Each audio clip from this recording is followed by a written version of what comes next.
ನಮಸ್ಕಾರ ಇಂಜಿನಿಯರ್ಸ್, ನಾವಿಲ್ಲಿ block ವರ್ಕನ್ನು lintel level ತನಕ ಕಂಪ್ಲೀಟ್ ಮಾಡಿದ್ದೀವಿ. ಬ್ಲಾಕ್ ವರ್ಕನ್ನು ಮಾಡುವಾಗ ಯಾವ್ಯಾವ ಅಂಶಗಳನ್ನ ಗಮನಿಸಬೇಕಾಗುತ್ತೆ ಅನ್ನೋದನ್ನು ಈ ವಿಡಿಯೋದಲ್ಲಿ ನೋಡ್ತಾ ಹೋಗೋಣ.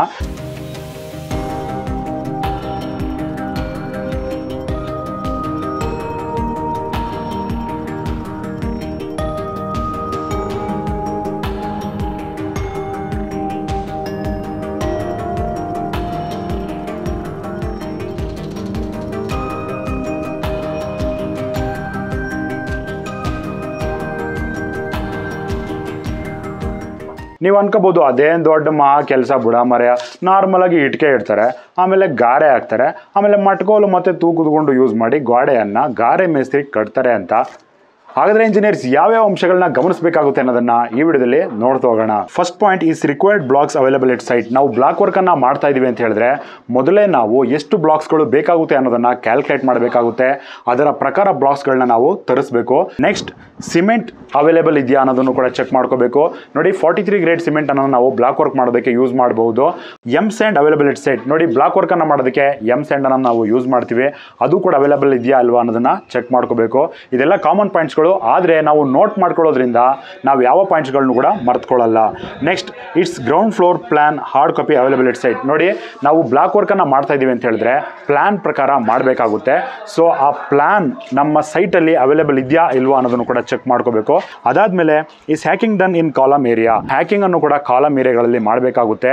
ಬಾಂಡಿಂಗ್ ಹ್ಯಾಕಿಂಗ್ ನ ಮಾಡ್ತಕ್ಕಂಥ ಉದ್ದೇಶ ಏನು ಅಂತ ಹೇಳಿದ್ರೆ ಬ್ಲಾಕ್ ವರ್ಕ್ ಮತ್ತೆ ಕಾಲಮ್ಗೆ ಬಾಂಡಿಂಗ್ ಬರಲು ನಾವು ರಫ್ ಸರ್ಫೇಸ್ ಅನ್ನ ಕ್ರಿಯೇಟ್ ಮಾಡೋದಕ್ಕೆ ನಾವು ಹ್ಯಾಕಿಂಗ್ ಅಂತ ಕರಿಬೋದು. ಹಾಗಾಗಿ ಹ್ಯಾಕಿಂಗ್ ಮಾಡಿದೀವಾ ಇಲ್ವಾ ಅನ್ನೋದನ್ನು ಕೂಡ ನಾವು ಕನ್ಫರ್ಮ್ ಮಾಡ್ಕೋಬೇಕಾಗುತ್ತೆ. Next is block work area free from dust and loose particles. ನಾವು ಬ್ಲಾಕ್ ವರ್ಕನ್ನು ಮಾಡ್ತಾ ಇದೀವಿ ಅಂತ ಹೇಳಿದ್ರೆ ಅದು ಆ ಏರಿಯಾ ಡಸ್ಟ್ ಮತ್ತು ಲೂಸ್ ಪಾರ್ಟಿಕಲ್ಸಿಂದ ಫ್ರೀ ಇರಬೇಕು. ಅವೆಲ್ಲವನ್ನು ಕೂಡ ನಾವು ರಿಮೂವ್ ಮಾಡ್ಕೋಬೇಕಾಗುತ್ತೆ. ಸೊ ಆ ಪಾಯಿಂಟನ್ನು ನಾವಿಲ್ಲಿ ಬರ್ಕೊಂಡಿದ್ವಿ. ಬ್ಲಾಕ್ಸನ್ನು ಯೂಸ್ ಮಾಡೋಕ್ಕಿಂತ ಮುಂಚೆ ನಾವು ಆ ಬ್ಲಾಕ್ಸ್ಗೆ ನೀರನ್ನು ಹಾಕಬೇಕಾಗುತ್ತೆ. ಇದು ಇಂಪಾರ್ಟೆಂಟ್ ಪಾಯಿಂಟ್. ತುಂಬ ಜನ ಮೇಸ್ತ್ರಿಗಳು ಮತ್ತು ವರ್ಕ್ ಮಾಡ್ತಿರ್ತಕ್ಕಂಥವ್ರು ಅದಕ್ಕೆ ತೂಕ ಆಗುತ್ತೆ ಅಂತ ಹಾಕೋಕ್ಕೆ ಹೋಗಲ್ಲ. ಬ್ಲಾಕ್ಸ್ಗಳನ್ನ ಅವರು ನಮ್ಮ ಸೈಟ್ಗೆ ತಂದಿಟ್ಟು ಸುಮಾರು ದಿನ ಆಗಿದ್ರೆ ಅದಕ್ಕೆ ನಾವು ನೀರನ್ನು ಹಾಕಿರಲ್ಲ. ಅದಕ್ಕೆ ಮೊದಲೇ ಕ್ಯೂರಿಂಗನ್ನು ಮಾಡೇ ತಂದು ಇಟ್ಟಿರ್ತಾರೆ. ಆದರೂ ಕೂಡ ನಾವು ತುಂಬ ದಿನ ಏನಾದರೂ ಇಟ್ಟಿದ್ರೆ ಬ್ಲಾಕ್ಸ್ಗಳನ್ನ ತಂದು ಅದನ್ನು ಯೂಸ್ ಮಾಡೋಕ್ಕಿಂತ ಮುಂಚೆ ಅದಕ್ಕೆ ನೀರನ್ನು ಹಾಕ್ಕೊಂಡು ಯೂಸ್ ಮಾಡಬೇಕಾಗುತ್ತೆ. Next water tube level use to check the first course level. ನೋಡಿ ಯಾವತ್ತೇ ಆದರೂ ಕೂಡ ನಾವು ಬ್ಲಾಕ್ ವರ್ಕಲ್ಲಿ ಮಾರ್ಕಿಂಗ್ ಕೋರ್ಸ್ ಅಂತ ಫಸ್ಟ್ ಮಾಡ್ಕೊಳ್ತೀವಿ. Marking course is nothing but the first course of the block work. ನೋಡಿ ಬ್ಲಾಕ್ ವರ್ಕ್ ಎಲ್ಲೆಲ್ಲಿ ಬರ್ತಾ ಇದೆ ಅಲ್ಲೆಲ್ಲವೂ ಕೂಡ ನಾವು ಫಸ್ಟು ಕೋರ್ಸ್ಗಳನ್ನ ಇಡಬೇಕು. ಅದಕ್ಕೆ ನಾವು ಮಾರ್ಕಿಂಗ್ ಕೋರ್ಸ್ ಅಂತ ಕರಿತೀವಿ. ಇದನ್ನು ಇಡಬೇಕಾದ್ರೂ ಕೂಡ ಟ್ಯೂಬ್ ಲೆವೆಲ್ಗೆ ನಾವು ಇದನ್ನು ಮಾಡಬೇಕಾಗುತ್ತೆ. ಆ ಟ್ಯೂಬ್ ಲೆವೆಲ್ಗೆ ಇದೆಯಾ ಇಲ್ವಾ ಅನ್ನೋದನ್ನು ಕೂಡ ಚೆಕ್ ಮಾಡ್ಕೋಬೇಕಾಗುತ್ತೆ. ವರ್ಟಿಕಲ್ ಜಾಯಿಂಟ್ ಅಂತ ಕರಿತೀವಿ. ಒಂದು ಬ್ಲಾಕ್ಸ್ ಅನ್ನ ಇಟ್ಟು ಆದ್ಮೇಲೆ ಇನ್ನೊಂದು ಬ್ಲಾಕ್ ಅನ್ನ ಇಡ್ತೀವಲ್ಲ, ಅಲ್ಲಿ ಗ್ಯಾಪ್ ಡೆವಲಪ್ ಆಗುತ್ತೆ. ನೋಡಿ ಅದು ವರ್ಟಿಕಲ್ ಜಾಯಿಂಟ್ ಅಂತ ಕರಿತೀವಿ. ಇದು 10 to 15 mm ಗ್ಯಾಪ್ ಅನ್ನ ನಾವು ಬಿಡಬೇಕಾಗುತ್ತೆ. ಇದನ್ನ ಮೇಂಟೈನ್ ಮಾಡ್ತಾ ಇದ್ದೀರಾ ಇಲ್ವಾ ಅನ್ನೋದನ್ನ ಚೆಕ್ ಮಾಡಬೇಕಾಗುತ್ತೆ. ಅದಾದ್ಮೇಲೆ ರೂಮ್ ಡೈಮೆನ್ಷನ್ ಅನ್ನ ಚೆಕ್ ಮಾಡ್ತಕ್ಕಂಥದ್ದು ಬಹಳ ಮುಖ್ಯ ಇಂಜಿನಿಯರ್ಸ್. ಇಲ್ಲಿ ಎರಡೂ ಕಡೆ ಕ್ರಾಸ್ ಚೆಕ್ ಅನ್ನ ಮಾಡಬೇಕಾಗುತ್ತೆ. ಅಂದ್ರೆ ಒಂದು ರೂಮಲ್ಲಿ ಸ್ಕ್ವೇರ್ ಆಗಿ ಬರ್ತಾ ಇದೆಯಾ ಇಲ್ವಾ ಅನ್ನೋದನ್ನ ಚೆಕ್ ಮಾಡ್ಕೋಬೇಕು. ಕೇವಲ ಒಂದು ಏರಿಯಾದಲ್ಲಿ ಮಾತ್ರ ಚೆಕ್ ಮಾಡಿದ್ರೆ ಸಾಕಾಗಲ್ಲ. ಅದನ್ನ ಸ್ಕ್ವೇರ್ ಆಗಿ ಎಲ್ಲ ಕಡೆನೂ ಕೂಡ ಬರ್ತಾ ಇದೆಯಾ, ಅದ್ರದ್ದು ಡೈಮೆನ್ಷನ್ ನಮ್ಮ ಪ್ಲಾನಲ್ಲಿ ಏನು ಡೈಮೆನ್ಷನ್ ಅನ್ನ ಕೊಟ್ಟಿರ್ತಾರಲ್ಲ ಆ ಡೈಮೆನ್ಷನ್ ಎಲ್ಲ ಕಡೆ ಬರ್ತಾ ಇದೆಯಾ ಅಲ್ವಾ ಅನ್ನೋದನ್ನು ಚೆಕ್ ಮಾಡಬೇಕಾಗುತ್ತೆ. ಅದಾದಮೇಲೆ ಪ್ಲಂಬವನ್ನು ನಾರ್ಮಲಾಗಿ ಯೂಸ್ ಮಾಡ್ತಾರೆ. ಯಾವುದೇ ಮೇಸ್ತ್ರಿ ಆಗಿದ್ರು ಕೂಡ ಬ್ಲಾಕ್ ವರ್ಕನ್ನು ಮಾಡ್ತಾ ಇದ್ದಾರೆ ಅಂತ ಹೇಳಿದ್ರೆ ಪ್ಲಂಬವನ್ನು ಯೂಸ್ ಮಾಡ್ತಾರೆ. ಸೊ ಪ್ಲಂಬವನ್ನು ಯೂಸ್ ಮಾಡಬೇಕಾಗುತ್ತೆ. ಆ ಪಾಯಿಂಟನ್ನು ಕೂಡ ನಾವಿಲ್ಲಿ ನೋಟ್ ಮಾಡ್ಕೊಂಡಿದ್ದೀವಿ. ಡೋರ್ ಮತ್ತು ವಿಂಡೋ ಏರಿಯಾ ಮಾರ್ಕಿಂಗನ್ನು ಆರ್ಕಿಟೆಕ್ಚರಲ್ ಡ್ರಾಯಿಂಗ್ ಪ್ರಕಾರ ಮಾಡಿದೀವ ಅಂತ. ಪ್ಲಾಸ್ಟ್ರಿಂಗ್ಗೆ ಅಂತ 1 ಇಂಚಿಂದ 1.5 ಇಂಚನ್ನು ಬಿಟ್ಕೊಂಡು ನಾವು ವಿಂಡೋ ಅಥವಾ ಡೋರ್ ಡೈಮೆನ್ಷನನ್ನು ಕೊಡಬೇಕಾಗುತ್ತೆ. ಫಾರ್ ಎಕ್ಸಾಂಪಲ್ 3 ಫೀಟ್ ಡೋರ್ ಬರ್ತಾ ಇದೆ ಅಂತ ಹೇಳಿದ್ರೆ ಅದಕ್ಕಿಂತ 1 ಇಂಚು ಅಥವಾ 1.5 ಇಂಚು ಎಕ್ಸ್ಟ್ರಾ ಮಾಡಿ ನಾವು ಗ್ಯಾಪನ್ನು ಬಿಟ್ಕೋಬೇಕು. ಅದೇ ರೀತಿ ವಿಂಡೋ ಏನಾದರೂ 4 ಫೀಟ್ ವಿಂಡೋ ಬರ್ತಾ ಇದೆ ಅಂತ ಹೇಳಿದ್ರೆ ಅಲ್ಲೂ ಕೂಡ 1 ಇಂಚ್ ಅಥವಾ 1.5 ಇಂಚ್ ಗ್ಯಾಪನ್ನು ಜಾಸ್ತಿ ಬಿಟ್ಕೊಂಡು ನಾವು ಮಾರ್ಕನ್ನು ಮಾಡ್ಕೋಬೇಕಾಗುತ್ತೆ. ಸಿಲ್ ಲೆವೆಲ್ ಅಷ್ಟೇ ಕೂಡ ಎಲಿವೇಶನ್ ಪ್ರಕಾರ ಎಷ್ಟು ಹೈಟ್ ಕೊಟ್ಟಿರ್ತಾರೆ ಅದೇ ರೀತಿ ಫಿಕ್ಸ್ ಮಾಡಿದೀವಾ ಇಲ್ವಾ ಅನ್ನೋದನ್ನು ಕೂಡ ಚೆಕ್ ಮಾಡ್ಕೋಬೇಕು.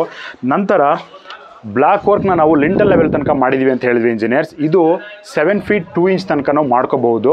ಯಾಕೆ ಅಂತ ಹೇಳಿದ್ರೆ ಕೆಳಗಡೆ ಟೈಲ್ಸ್ ವರ್ಕ್ ಬರೋದ್ರಿಂದ ನಮಗೆ ಕ್ಲಿಯರ್ ಆಗಿ 7 feet ಹೈಟ್ ಬೇಕಾಗುತ್ತೆ. ಅದರಿಂದಾಗಿ 1.5 inch ಅಥವಾ 2 inch ನಾವು ಟೈಲ್ಸ್ ವರ್ಕ್ಗೆ ಬಿಡಬಹುದು. ಅದರಿಂದ ಲಿಂಟಲ್ ಲೆವೆಲ್ 7 feetಗೆ ಎಕ್ಸಾಕ್ಟ್ ಆಗಿ ಮಾಡ್ದೇನೆ ಅದಕ್ಕಿಂತ 1.5 inch ಅಥವಾ 2 inch ಹೈಟನ್ನು ಮಾಡಿಕೊಂಡ್ರೆ ನಮಗೆ ಕ್ಲಿಯರ್ ಆಗಿ 7 feet ಹೈಟ್ ಸಿಗುತ್ತೆ. ನಂತರ ಪಾಯಿಂಟಿಂಗ್ ಅನ್ನ ಮಾಡಿದಾರಂತ. ಪಾಯಿಂಟಿಂಗ್ ಅಂತ ಹೇಳಿದ್ರೆ ನೋಡಿ ಬ್ಲಾಕ್ ವರ್ಕ್ ಅನ್ನ ಮಾಡ್ತಾ ಇದೀವಿ ಅಂತ ಹೇಳಿದ್ರೆ ಇಲ್ಲಿ ಗ್ಯಾಪ್ಸ್ಗಳು ಇರುತ್ತಲ್ಲ ಇವೆಲ್ಲವನ್ನು ಕೂಡ ನೀಟಾಗಿ ಫಿಲ್ ಮಾಡ್ತಕ್ಕಂಥದ್ದು. ಮತ್ತು ಒಂದು ಬ್ಲಾಕ್ಸನ್ನು ಇಟ್ಟು ಆದಮೇಲೆ ಅದ್ರ ಮೇಲೆ ಇನ್ನೊಂದು ಕೋರ್ಸನ್ನು ಇಡ್ತೀವಿ. ಅಲ್ಲಿ ಬಂದಿರತಕ್ಕಂಥ ಜಾಯಿಂಟ್ಗಳನ್ನ ಫಿಲ್ ಮಾಡೋದಕ್ಕೆ ನಾವು ಪಾಯಿಂಟಿಂಗ್ ಅಂತ ಕರಿತೀವಿ. ಇಲ್ಲೆಲ್ಲವೂ ಕೂಡ ನೀಟಾಗಿ ಪ್ಯಾಕಿಂಗನ್ನು ಮಾಡಬೇಕು. ಅದೇ ರೀತಿ 4 ಇಂಚ್ ಬ್ಲಾಕ್ಸನ್ನು ನಾವಿಲ್ಲಿ ಬಾತ್ರೂಮಲ್ಲಿ ಯೂಸ್ ಮಾಡ್ತಾ ಇದ್ದೀವಿ. 4 ಇಂಚ್ ಬ್ಲಾಕ್ಸನ್ನು ಯೂಸ್ ಮಾಡ್ತಾ ಇದ್ದೀವಿ ಅಂತ ಹೇಳಿದ್ರೆ ಅದಕ್ಕೆ ಕಾಂಕ್ರೀಟ್ ಬ್ಯಾಂಡನ್ನು ಹಾಕಬೇಕಾಗುತ್ತೆ. ನಾವಿಲ್ಲಿ ಹಾಕಿರ್ತಕ್ಕಂಥದ್ದನ್ನ ಗಮನಿಸ್ತಾ ಇದ್ದೀರಾ. ನಿಮ್ಮ ಸೈಟಲ್ಲಿ ಏನಾದರೂ ಕೂಡ 4 ಇಂಚ್ ಬ್ಲಾಕ್ ವರ್ಕ್ ಬರ್ತಾ ಇದೆ ಅಂತ ಹೇಳಿದ್ರೆ ಈ ಕಾಂಕ್ರೀಟ್ ಬ್ಯಾಂಡನ್ನು ಹಾಕೋದನ್ನ ಮರೆಯೋಕ್ಕೆ ಹೋಗಬೇಡಿ. ಇದಿಷ್ಟು ಇಂಜಿನಿಯರ್ಸ್ ಬ್ಲಾಕ್ ವರ್ಕನ್ನು ನಾವು ಮಾಡ್ತಾ ಇದ್ದೀವಿ ಅಂತ ಹೇಳಿದ್ರೆ ಮೇಯ್ನ್ ಆಗಿ ಯಾವ್ಯಾವ ಪಾಯಿಂಟ್ಸ್ಗಳನ್ನ ಅಬ್ಸರ್ವ್ ಮಾಡಬೇಕಾಗುತ್ತೆ ಅನ್ನೋದ್ರ ಬಗ್ಗೆ ಮಾಹಿತಿ ಆಗಿತ್ತು ಇಂಜಿನಿಯರ್ಸ್. ಅದೇ ರೀತಿ ಇಂಜಿನಿಯರ್ಸ್ ಕಾರ್ಮಿಕರನ್ನ ಗೌರವಿಸಿ ಅಂತ ಹೇಳ್ತಾ ಮುಂದಿನ ವಿಡಿಯೋದಲ್ಲಿ ಮತ್ತೆ ಸಿಗೋಣ.